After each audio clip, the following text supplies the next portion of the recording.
పాపల రక్షకుడైన యేసుక్రీస్తు ప్రభువారికి, రాబడినటువంటి యేసుక్రీస్తు ప్రభువారికి హల్లెలూయా. దేవుని యొక్క వాక్యాన్ని విందాం.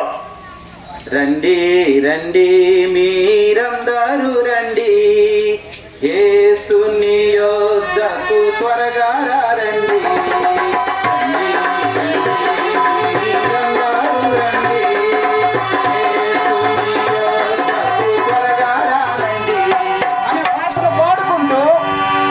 మధ్యలోనికి రావడం జరిగింది. ప్రియమైన గ్రామస్తులారా, ప్రభువైన యేసుక్రీస్తు నామములో మీకు మా శుభాభివందనములు తెలియజేస్తూ ఉన్నాం. రండి రండి యేసుని యొద్దకు త్వరగా రండి అనే దేవుని యొక్క పాటను పాడుకుంటూ మీ మధ్యలోనికి రావడం జరిగింది. యేసుక్రీస్తు ప్రభువారు ప్రేమపూర్వకమైన ఆహ్వానాన్ని ఆయన ఆహ్వానిస్తూ ఉన్నారు.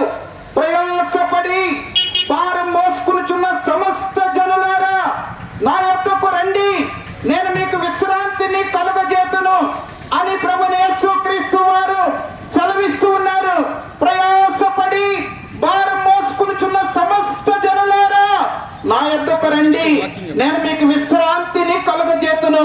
మానవుడికి విశ్రాంతి లేక, నెమ్మది లేక, సంతోషము లేక, ఆనందము లేక, భారముతో ప్రయాసతో మానవుడు జీవిస్తూ ఉన్నాడు.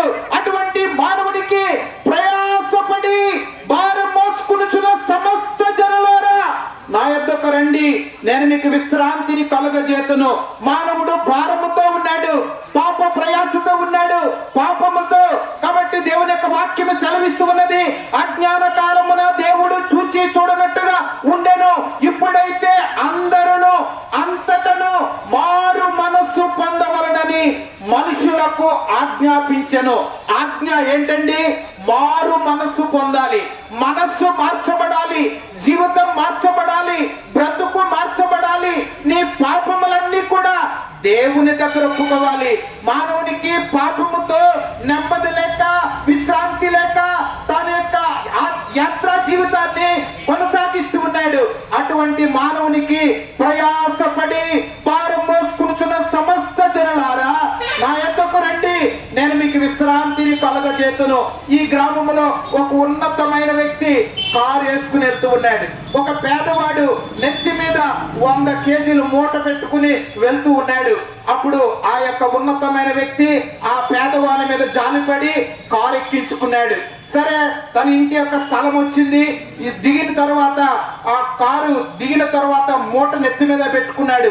అయ్యా, నిన్ను కారు ఎందుకు ఎక్కించుకున్నానంటే, నీ నెత్తి మీద బరువు ఉంది, భారం ఉంది, ఆ భారాన్ని తీర్చుకుంటావని కారు ఎక్కించుకున్నాను అన్నాడు.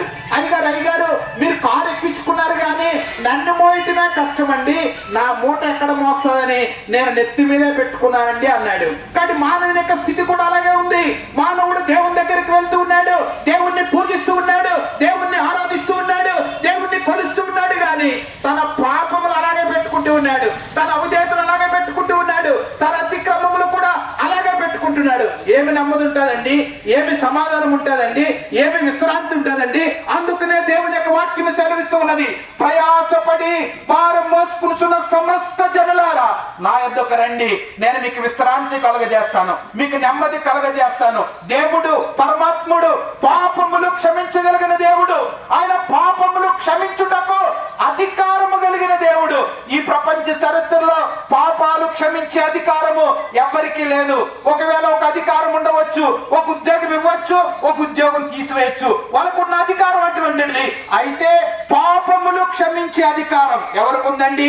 పరమాత్మునికి ఒక్కడికే ఉంది. ఆయన పరమాత్ముడై ఉండాలి, పాపము లేని వాడై ఉండాలి, నిర్దోషై ఉండాలి, నిష్కల్మషుడై ఉండాలి, పాపుల్లో